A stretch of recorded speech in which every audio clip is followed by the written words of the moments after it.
Oh, good afternoon, members. Welcome to this Development Control Board meeting for March. And I extend a warm welcome to members of the public who may be joining us. You're all very welcome. Can I ask members, all those attending, please keep their microphones on mute unless they are speaking. It helps with the presentations. Thank you. So if you all be on mute apart from the speakers. Do we have any apologies for absence, please? No, Chairman. None received by myself. Can I first of all welcome Councillor Roger Perfit to the board? Though he's been on the board for some time, members will be aware that following Ian Armitt's departure, Councillor Perfit has been appointed as Vice Chair of the board. So welcome, Roger, and I hope you enjoy your period in office. Thank you very much, Chairman. Can I also welcome Councillor Danny Nicklin to the board, who has replaced Ian as the board member. Welcome, Danny. Please feel free to join us and partake in the debate. Do we have any declarations of interest?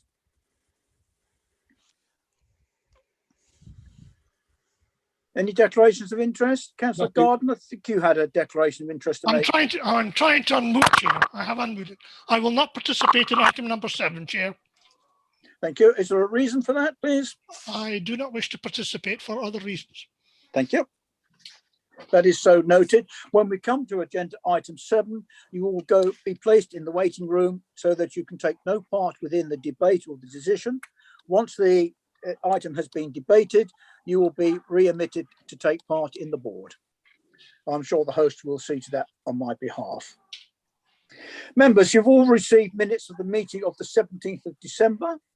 Oh, blimey, excuse me, that's a long time ago. Time flies. Oh, yes. I'm sure you all remember the details.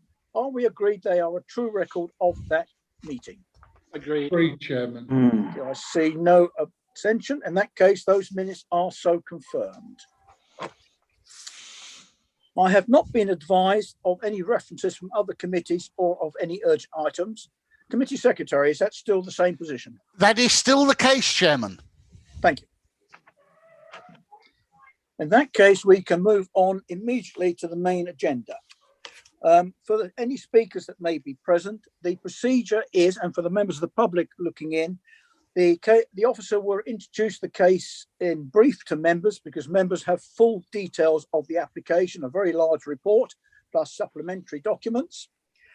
If there is a speaker, the speaker will be invited to address the board.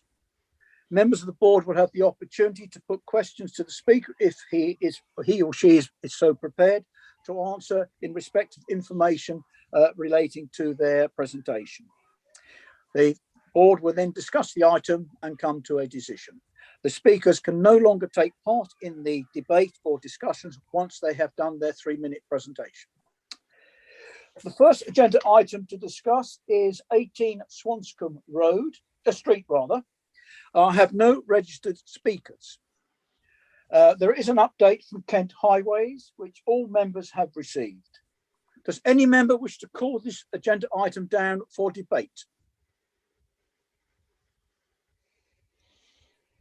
I see no such intention. In that case, I assume that you are content with the recommendation made by the officer in the report. I there put it to you that the application shall be approved in accordance with the officer recommendation. We have to take a vote, I believe, and there'll be a recorded vote because of the current situation. There will now be a recorded vote. Right. Councillor Perfect. For.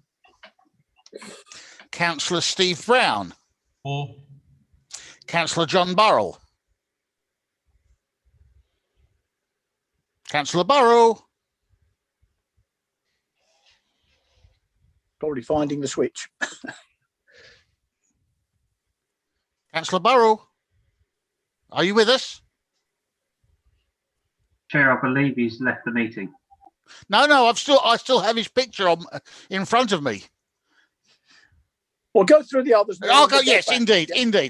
Councillor Jones.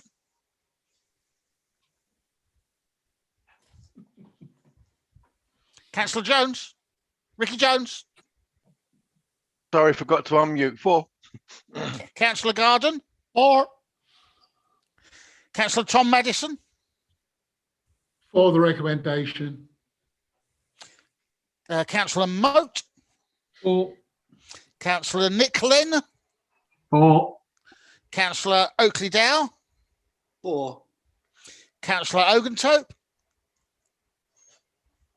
For. Councillor Oliver, for Councillor Mrs. Peters, For. Councillor Reynolds, For. Councillor Mrs. Story,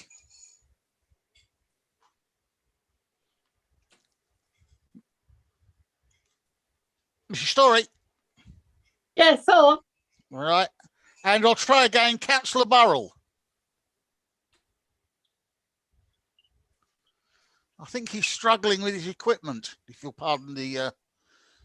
We'll the take that possible- as an, I think for the point of the voting then perhaps, and the legal rep will advise me, otherwise we'll take that as an abstention. Would that Yep. be the best way I to don't know. record that? Would Councillor Bowell be able to indicate, perhaps pointing upwards, if he's in favour? I don't even know if No, he I can don't hear us. Yeah, I I can't don't see think he him can on hear the us at the screen at all. moment. Yeah, I think he's having problems hearing, so I think we'll Mhm. have to take that as an abstention. We'll take that, as Okay. record that as an abstention, and I am Indeed. in favour. I am in favour of the Indeed, councillor. recommendation.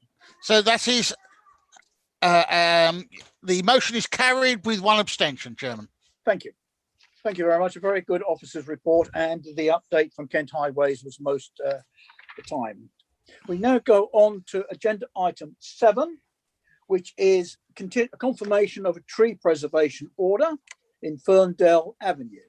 We do have a speaker, Mr. Brooks. Mr. Brooks, are you now able to join the meeting?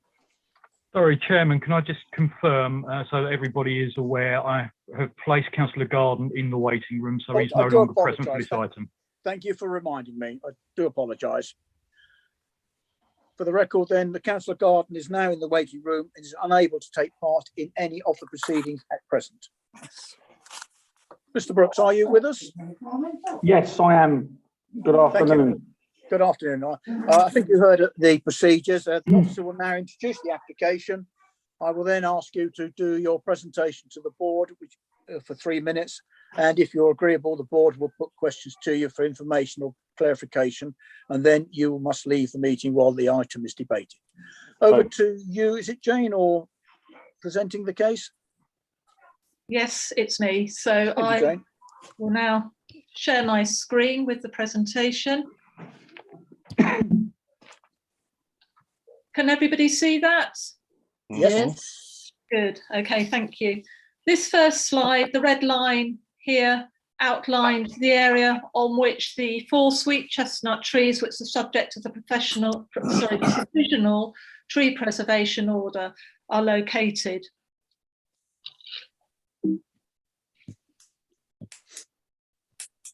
This again shows it, but in context. You've got Joydens Wood, designated ancient woodland, Briar Road, and Summerhouse Drive here. So the trees again sit on this red line.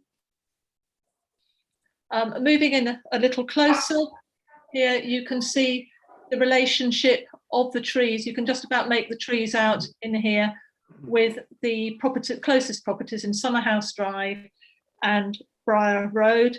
This is Ferndale Avenue running along here. Here are the 4 trees. They're labelled as they would be on the tree preservation order. So you can see here Ferndale Avenue, a private unmade road, and the 4 trees sitting at the verge and the fence line to the properties. This is the property here on Summerhouse Drive. A bit more context for you. This is the largest of the trees and its proximity to the property on the corner of Ferndale and Briar Road here.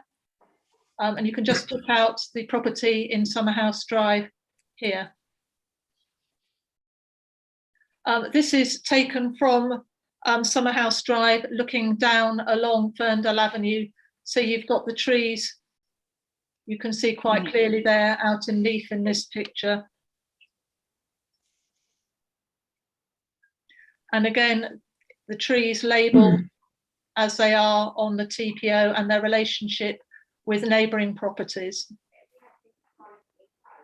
I've added these pictures in. These were provided by one of the objectors to the scheme and were sent in to show some of the damage that it's alleged that the trees have caused to the property. You can just about make out the different coloured paint lines here, where cracks in the mortar on the southern flank of this property have been filled.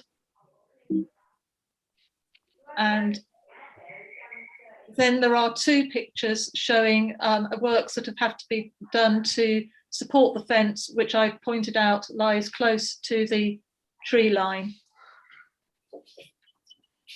The suitability, I'll just go back here because this shows the trees in context, so I'll leave that up while I go through the rest of It's a long way back.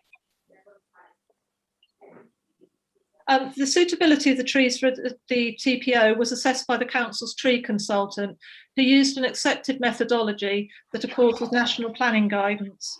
The details of the assessment are set out in full in your report, but in summary, confirmed the retention span of 20 to 40 years for these trees, so they've got a considerable amount of life left, and that they're clearly visible to the public from the surrounding roads and therefore contribute significantly to the character and appearance of the area, which is to the benefit of both the public and the environment. When you're making a tree preservation order, the council must take into account, well, also consider if there's any risk to the trees from such as felling, pruning or other damage, which would impact on their amenity value, their health and their longevity. These trees have been subjected to considerable pressure from adjacent property owners to cut them back, the canopy, and reduce the height. So protection is therefore needed if these trees are to be preserved in health. This can be achieved through the TPO that is in front of you today. Objections as listed in your report have been raised on the grounds of loss of light, dropping of debris on gardens, and fear of trees and branches dropping and causing damage to property. None of these reasons, however, are considered to outweigh the benefit of preserving the trees for their amenity value. And a TPO, just point out that a TPO actually doesn't prevent works from being carried out, but means that they're generally subject to formal approval, and effectively then any works proposed are controlled. I showed some photos provided by objectors which show damage alleged to have been caused to property and the fence to the adjacent dwelling. We've asked the council's tree consultant to look at these, and as summarised in your report, he stated that there is no hard evidence that the trees are the sole cause of the leaning fence and the cracks. And in the absence of such evidence, there are no reasons to not confirm the TPO. Works for the trees can still be justified if there's a sound evidence base put forward. This would need to be done by somebody suitably qualified. So a TPO is the appropriate way to ensure that works to the trees are monitored by the council and to ensure that any works are acceptable from an arboricultural and visual impact point of view. I do have one update that was received today from one of the neighbours adjacent to the trees, and I'll just read out the relevant parts of that letter to you. The person who submitted this letter signed a petition that was submitted under the impression that this was seeking assurance that the trees would be maintained by the council or other agency so that they would cause no problems and weren't simply left to grow without restraint. The largest of the trees overhangs the garden of the person who made the representation. The trees were there when they moved in over 54 years ago, and over the years they've had various conversations with the council regarding the lower overhanging branches. They have been told during this time that the trees had a tree preservation order and at others that they didn't. But they note that the council have had work done on the trees from time to time, and the householder did used to ensure that the lower shoots didn't protrude too far into the roadway. So apart from the work involved clearing catkins, chestnuts and husks, and then leaves from the garden, they've been content with the current situation. They note that the smaller trees are causing some concern for the neighbour in Summerhouse Drive. The purpose of their letter was simply to seek reassurance that all the trees are maintained by someone, insofar that any low-hanging branches or shoots from the lower trunk are trimmed back to prevent problems for any vehicles passing. that is a summary of the letter which we, as I say, we received this afternoon, and I believe may have been forwarded to all members. So that summarises the report, and on that basis, I recommend to the committee that the TPO be confirmed. Thank you. Thank you very much, Jane. Mr. Brooks, you wish to make a representation to the board. You have 3 minutes. You will be given a 10-second warning when you're nearing the end of your 3 minutes in order to allow you to close your presentation. Thank you. Thank you very much, everyone. And I'd like to say once, that I live on the side of the woods, and I love the nature, and I love the benefits that it brings. And I'm not in any way wishing to change the landscape at all. As per that, to mirror that letter, we just like to seek reassurance that the trees are regularly maintained and that they are trimmed to a level that doesn't impede on the lux levels on the light coming into the avenue, as the avenue has no street lights at all. It's a private unmade road. No. What? And basically, in the 12 and a half years that I lived there, which is a private unmade road, it's been very sporadic. The maintenance of the trees.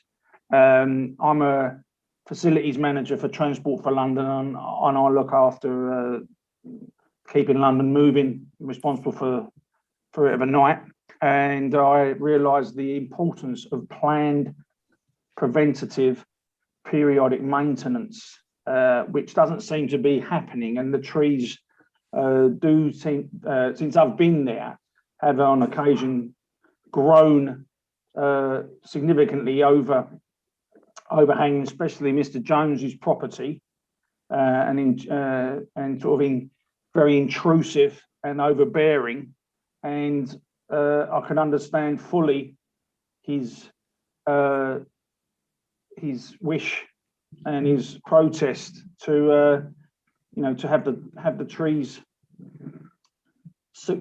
correctly tamed to levels whereby it where we get the sunlight, and we don't have overbearing branches. That the road is that I live on, Ferndale Avenue, is a small unmade road that leads to the woods, and the trees only, if maintained properly, are fine, but if they don't, they drop 1,000 horse chestnuts, 3,000 leaves, branches, everything, and the road, I regularly have to clear it, which is something that I feel could be avoided if the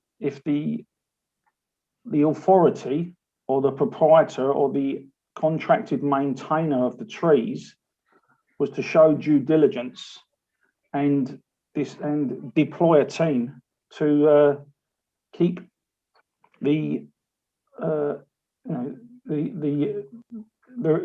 risk really to a minimum. I would also like to add that Mr. Jones is engaging next week an independent arboriculturalist to undertake a site survey and to produce a full 10 report, seconds, speaker. 10 seconds. a full report pursuant to BS 5837.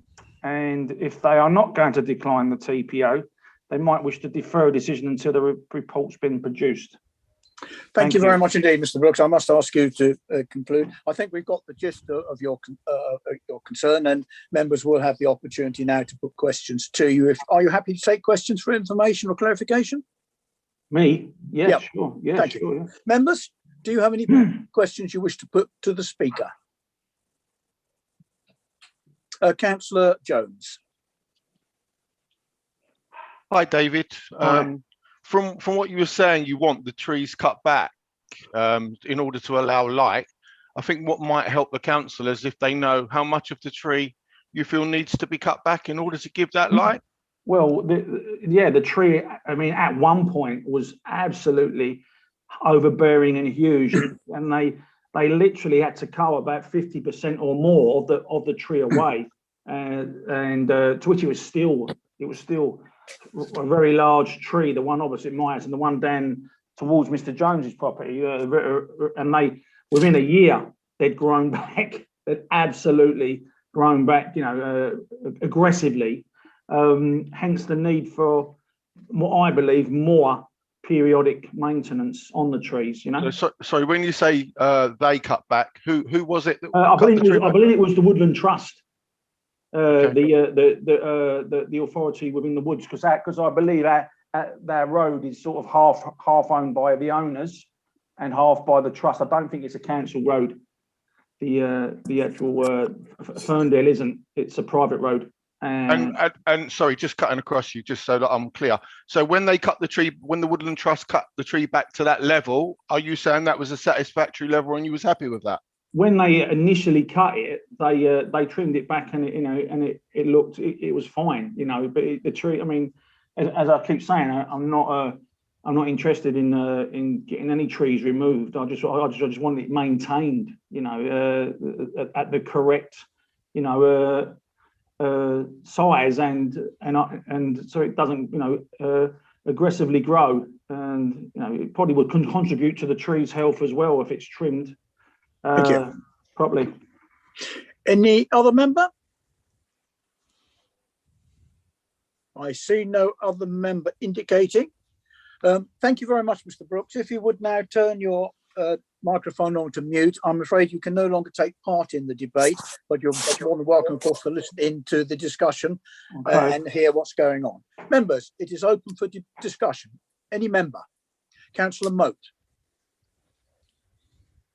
Thank you, Chair. I have a few questions really of the officers, and forgive me if I've missed this in the documentation, but I think it's useful to clarify because there are probably people watching this that don't get the paperwork that we do. The road that runs up the side of these properties, which the trees appear to be in, it looks like an unadopted road. Do we know who actually owns the road? And by association, who actually owns or is responsible for the trees? People have alluded to the fact that it's either the council or the Woodland Trust. I mean, it might be helpful if we would have an element of clarification on that. Also, if it is a council responsibility, is there a maintenance programme written down somewhere that people can go to? It seems fairly arbitrary that they just turn up when they turn up. One would have thought that if we have a situation here where these are fairly large trees with lots and lots of leaves on them, we've seen what happens when things get heavy and windy and wet. They fall down. So it would seem that prudent maintenance of these things on a fairly annual or regular basis would be fairly sensible. Am I barking up the wrong tree? No, I think, Councillor, I'm sure the officer will respond. But of course, let's not confuse a TPO with maintenance, although the two things are interrelated. The TPO would, in my view, actually further protect the trees and ensure that they are properly maintained, which is the object of a TPO. Without the TPO, it is really at the discretion of the landowner to do as he sees fit. And one of the reasons I think the TPO is, in this particular case on the road leading up, I have visited the site, so I'm very clear about the effect it has on the street scene leading up to the ancient woodland.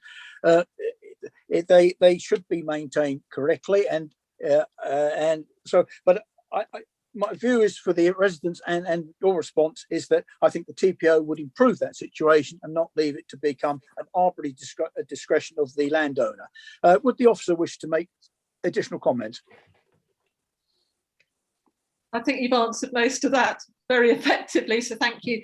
Just to confirm about ownership, the road is in private ownership. The strip of land on which the trees actually sit is owned by Dartford Borough Council, so that the trees are in the council's ownership, so maintenance does fall to them. But that is not an issue to be taken into account in making the TPO. There is nothing about the TPO which will preclude good maintenance of those trees from taking place. Just the details of what is being proposed will have to be assessed professionally and either agreed or not as to whether the work will impact on the health of the trees and also their amenity value. So there's a balance to be struck between those two main considerations. Thank you. So I think what is No, clear. thank you both for your Mr. Brooks, clarification. Thank you. what is clear, Mr. Brooks, and you can take back, should members approve the TPO, is that it would help to improve the quality of the maintenance and the health. Members could, of course, I believe, and the officer will correct me if I'm not, we could add in, if you were minded to approve the TPO, put an informative on such a recommendation that the landowner be advised that the maintenance of the tree is of concern to the neighbouring residents, and we would request that they give urgent attention to ensure that they are properly and fully maintained once the TPO is in place, should that be members' wish. Is that in order, Jane? You're on mute. I'm not sure if you can put informatives on a TPO. I don't know if maybe Sarah can help on that, but there could definitely be something that's sat alongside the TPO when that's being confirmed. But as whether it could be part of it, I don't think that is a provision in a TPO, but I stand to be corrected on that. I accept that. We very seldom have a TPO before us, but I think the officers and the legal solicitor would be aware of what members are minded to do should they be, if they agree, support my view. I think members would be quite happy to leave it to you to put either an informative or an appendix or whatever way you feel necessary to ensure that the landowner, which it happens to be in this case the council, are fully aware of the concerns regarding proper ongoing maintenance. Does that help you? Sorry. So, Chairman, I don't think we'd actually be able to incorporate it within the wording of the tree preservation order itself, no. But obviously we could make sure that message goes back to our parks team, and they will be made aware of the tree preservation order if you approve it this evening. So we will pass that message back. Thank you. Does that help, Councillor Moat? Yes. Oh. No, thank you for clarification. And I was minded to say what he said. That's brilliant. But if we're not allowed to associate an informative to it, we need to put something a little stronger in the, I think, to the parks team, who do work extremely hard, but have other responsibilities. I just worry that if there is not something specific down to say this must be done on a certain rota, it might get forgotten. That was my concern. I may be totally wrong, but that may be the situation. I don't know whether Jane wants to come back, but if it's subject to a TPO, it would depend on the recommendations from the tree surgeon. I think our job would be, should we be minded to approve, is to ensure that the Parks Department are aware of our concerns, and that we would be monitoring that, because it does, and of course it doesn't stop residents getting, as I heard Mr. Brooks say, a report from a tree surgeon to identify works that they consider are required, and that would be, of course, submitted, I suggest, to the landowner for consideration and through to the planning department for approval or otherwise. Would that not be the case, Jane? That is correct, yes. So can we therefore, Chair, at this point, note what you've just said, because I'm worried that by the end of the debate, we may have forgotten that. I know we won't. I saw Sarah and Jane make a note as I spoke, oh, and I know the resident has taken on board what I have said regarding the report they are going to get and send it through. And I'm sure if they have any issues, they could refer it through to the appropriate authorities within the council for attention. Because and let's be fair, I saw our knowledge of Dartford Borough Council is that they would not wish not to make sure the trees are in good order. So if it has been overlooked or there have been concerns that have been missed, the tree preservation order would, in my view, fully strengthen the residents' case. Councillor Jones again. Thank you for that. I just wanted to add after. Thank you, Chair. I just wanted to add after what Councillor Moat said in terms of the fact that the tree does look big, and we need to look at wind and weather situations, whether there has been a risk assessment done on that tree, because that tree looks to be very large, very close to properties, one property, and is there a worry of if there was a storm and that tree went over, would that be close enough to damage one of those houses? Well, Councillor Jones, I hope every member was sent the 4-page report, a 5-page report from the tree surgeon, which is it's 10-page actually, because it's back and front, giving his view of the quality of the trees and the standard. And of course, any such information as to the health safety of the trees would have been identified within that report. None have been raised. Okay, so I thank think you, we Chair. can rest assured that there is a 10-page report here, which all members have, and I know you've had on it, which clarifies the current situation of the trees. I saw Tom, Councillor Madison, you wanted to indicate. Thank you, Chairman. Thank you, Chair. Chairman, I would move the recommendation, Chairman. I think what you summed up things very well, very accurately there. The TPO would preserve the trees that, you know, and that's desperately needed because we've already lost one. They're a beautiful tree, those horse chestnut, sweet chestnut trees. We had something similar down where we live at Wilmington and that, and 2 or 3 have disappeared, which was a great shame. So I would move the recommendation. I think that would, it's a shame that we can't add an informative. An informative is just an informative to a recommendation, but you know, wonder if it could be looked at, because I think that would be an ideal way forward actually for our parks people to have a document to refer to. I think we ought to clear for the neighbours and the residents down there. It would be difficult for us to go along there and clear all the leaves up and the horse chestnuts that have fallen on the ground. I think that's you know, you might be asking a little bit too much there. You know, that might be something that we could get the local scouts to have a bash at, Bob a Job Week or something like that, you know. But I think this is a good way forward. I mean, we're trying to plant hundreds, if not thousands of trees in the borough.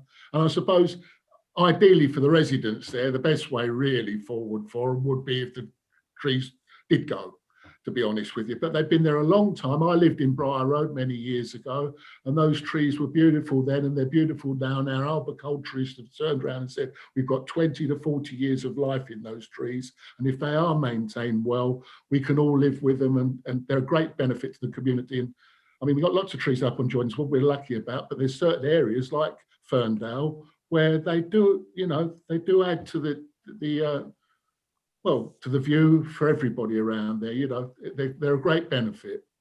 Thank you, Tom. Yeah, I move the recommendation. Chair, Councillor Story wanted to speak. I'm not sure if you spotted her. Councillor Story? Yes. I'm a lover of trees, as probably people may know.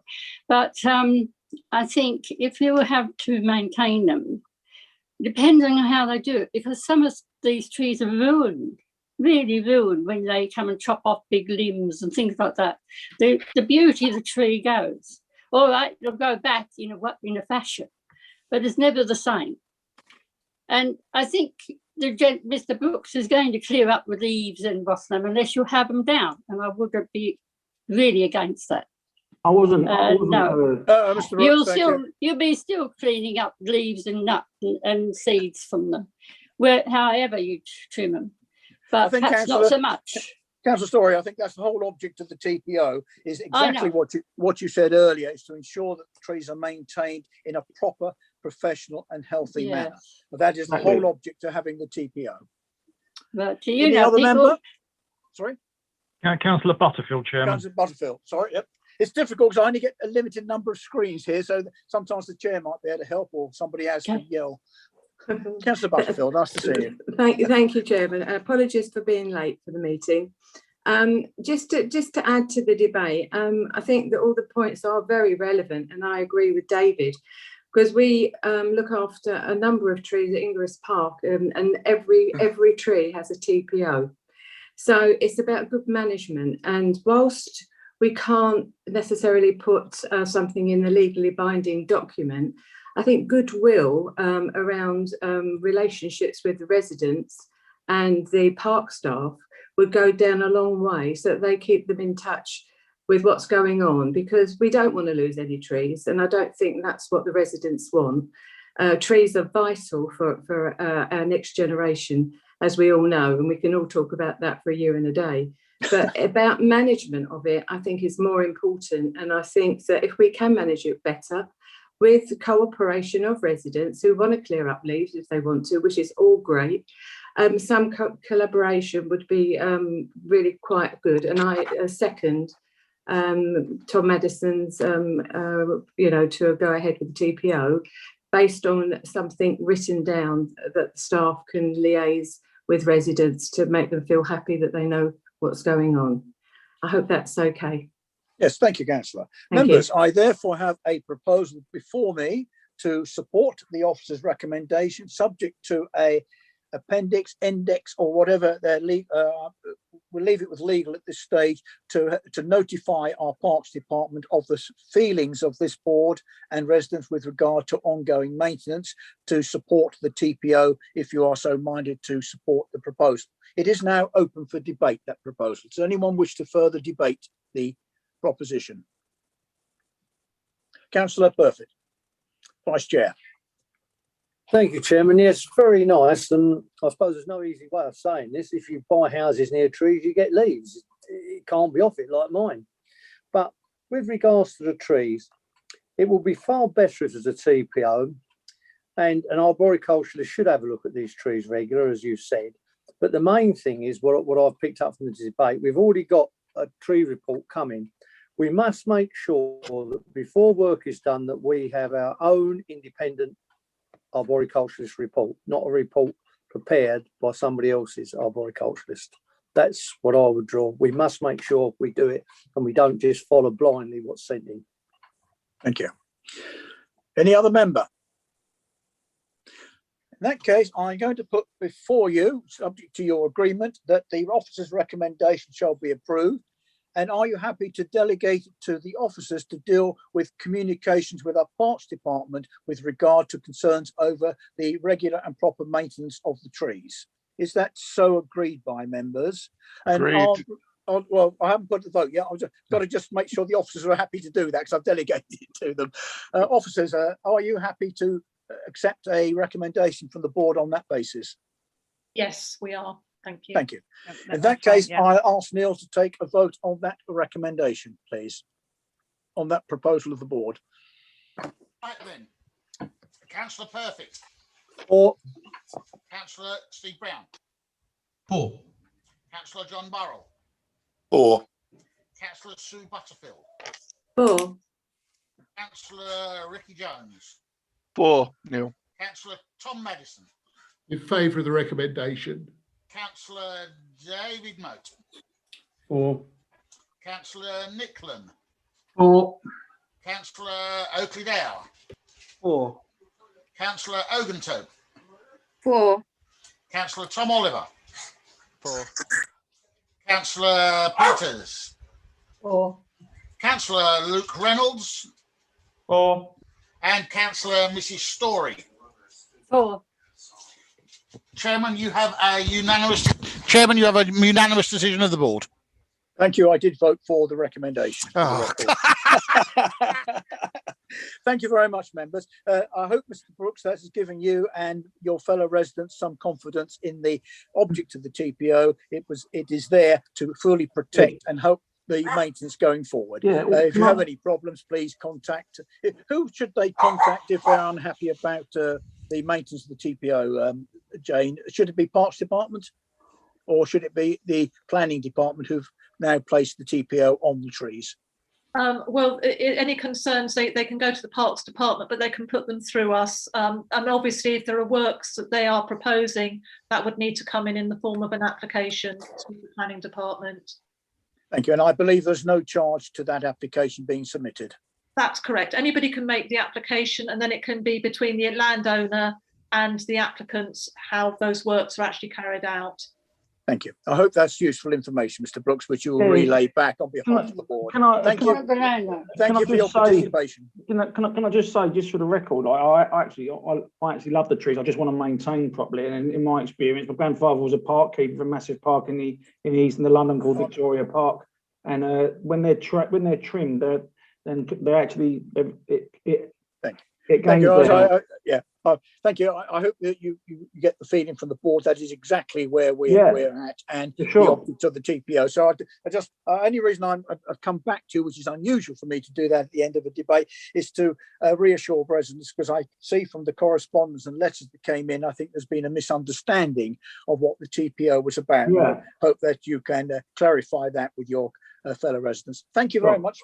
Members, we now can you ask Councillor Garden to return to the meeting, please? He's rejoining the meeting, Chairman. It just take a second or two. Thank you.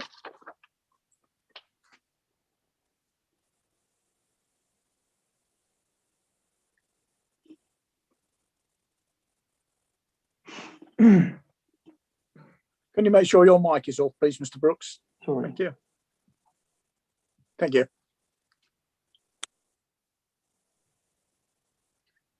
Chairman, Councillor Garden is with us, although he's muted and his camera isn't turned on at the moment.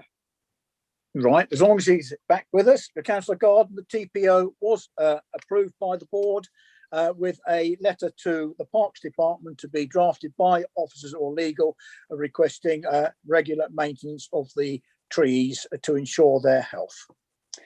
We now move on to agenda item 8, which is the development management section quarterly data. I take it that's with you, Jane, is it? Again? Yes, that is with me. Do you want me to run through these? Well, I only ask you whether you wish, is there anything you wish to No, the members have got the report, sorry, because this is your first one here. Yeah, members have got the report, which they have read. I'm sure they may have some questions to ask. I usually ask the officers if they have any particular points they wish to raise or highlight, both for members of the board and for members of the public who are listening in. I think maybe just to explain some of the changes that you see, some of these are down to the pandemic and the fact that officers have not been able to operate in their normal way. For example, site visits have been delayed, which has had knock-on effect on the determination of some applications, and also that numbers of applications have not shown any sign of decreasing. In fact, if anything, they have gone up, as have reports to the enforcement team have increased during this period. So those are the only points I would like to make. Thank you. Thank you, Jane. We're just open to debate to members. Members, does any member wish to, Councillor Reynolds, I see your hand up, yes? I completely accept that it's been difficult with the circumstances to try and keep on top of the applications, and I see from the number of pages that have come through, I know that's 3 months worth since our last meeting in December, but the number of approved applications, you've clearly been working away very hard. But one thing that I did see that concerned me was the appeal that came through. It was for, I can't remember the exact address. I think it's for one of the new developments where Glaxo used to be. And it said that because we'd taken so long to respond, the applicant had gone to appeal and actually had won the appeal for the conversion of commercial into, I think it was 5 flats, based on our lack of response. So that I thought was quite concerning. Would you be able to elaborate what happened with that one and how we're going to ensure that with this increased volume, we're not going to be seeing that going forward? It's loosely linked to the report before members, but not directly included, Jane. But I think you see where the member's coming from, because in the first paragraph, we have an excellent result in achieving our minor applications, but we are falling a little bit behind on some of the others. So you may give you the opportunity to expand and explain the current position. Yes, I believe the appeal that you're talking about was one where the appeal was made because it hadn't been determined, and that is one of the options open. It generally doesn't help people to do that because the appeal process takes a long time. People generally only appeal on non-determination if we're outside the time, if they are pretty certain they're going to get a refusal from the local authority. In this case, officers were doing what they are obliged to do, which is to work with the developer to try and iron out some of the issues. It may not lead to an approval, but it can lead to less reasons for refusal. Usually when we're working with applicants like this, they will agree an extension of time, which takes away their ability to appeal on the grounds of non-determination. In this case, the applicant chose not to work with the council on that, but submitted their appeal before we had a chance to determine it on the basis of where it was. So we accepted amendments, we were consulting on them, and then they appealed. when an inspector is looking at an appeal that is on the basis of non-determination, it doesn't affect how they actually assess the merits. They will still look at all the factors in everything in the planning application and compare it with, or consider it against the local plan and national policies. So the outcome from the planning inspectorate will be no different regardless of the fact we haven't made a decision. And the council put its case forward to the inspector as they would as part of their decision. So the outcome should be, well, will have been the same. So I hope that addresses that. It was unfortunate. It's it's not normal. Usually people want the decision so that they know which aspects of it they've got to put forward in an appeal. And it doesn't really save them any time. It saves a little bit of time because they're jumping the queue a little. The second point I think that you raised, Chairman, was that some of the performance shows a dip, and in particularly the minor application category. You'll notice that the percentage has fallen there. This is Fig 3 on page 25 of your agenda. So the number that have actually been determined have fallen quite considerably as well. Those are a category where we are more likely to need to get out on site. They're minor applications, not majors, but they can be quite complex. And because we haven't been able to get out on site, we've been dependent on photographs, using whatever other resources we can. But we can't take risks. If we don't fully understand the impact of the development, we need to get out on site. And we are starting site visits again as we move through the various stages of coming out of lockdown.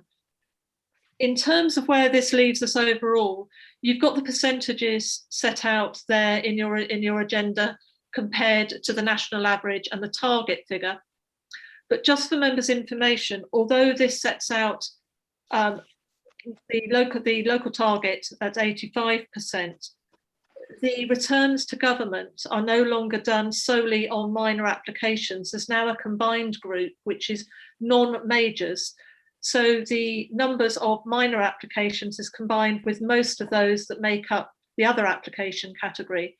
So if I can draw members' attention to figure 4, you'll see that although in the last quarter, again, there has been a fall off in the number within time, we are still far above the average. And the government assessed this on a 2-year rolling period. And the latest figures that have been published up to September 2020 show that Dartford in this category, so the combination of minors and others, we were at 88.8% against a target of 70%. So still a high performing authority. So I think my message here is I wouldn't worry about it. It's in hand. Site visits are happening again, starting to happen now, more at the beginning of April. And we will be seeing those, I'm sure we will see those figures, an upturn in those figures at the end of the next quarter. I would hope so. Well, depending on what happens outside our control. Thank you, Jane. I think that's a good explanation, and officers are to be congratulated on the excellent work that they've done during these periods and the very high levels they're getting. The questions are really put to you for just clarification. And I think going back to this, the earlier question, I believe when it went to appeal, the applicant actually put in all the things that you were looking for him to do had it come to the board, come to the authority for approval in the first place. Nothing was lost by that. It's just playing the game, I think, but perhaps one would say a little on it. So will you please take back to officers our real thanks for all their hard work during a very difficult period. I mean, and the figures they've achieved, it's much appreciated. And I think the quality of the work, of course, indicated by the 5 appeal decisions in the quarter, all of which were dismissed. So it shows not only are our policies sound, but our decisions are equally sound. Congratulations. Any other member on that particular item? No. Okay. Do you so note the delegated list? They are so noted. Noted, Chairman. I know I'm going to repeat myself, but I think there's over 300 here that I counted here, 302, I think, over that period. That's about 100 a month. And considering the Christmas, New Year, and all your other obstacles you have to overcome, again, a very excellent return. What a good team of officers we have. Thank you very much indeed. Sorry, Chairman, Councillor Oakley Dow was indicating that he was. Thank you. I didn't see that. Do apologise, Councillor. Not at all, Chair. Thank you. I'm just trying to see if I can pick you up on the screen. You've you've already said what I was going to say, so I just wanted to congratulate the officers on the work over the last since December. It's quite impressive, quite an impressive percentages going on, and as you say, it's borne out by the appeals process as well. So thank you on behalf of the Dartford residents. Thank you. Any other member? In that case, that concludes the March board meeting. Stay safe. Hopefully you start to enjoy a little more freedom before we get to our April meeting. And best of luck to you all and your families. Thank you. Good night. Thank you, Chairman. Thank you, Chair. Thank you, everyone. Thanks, Chair.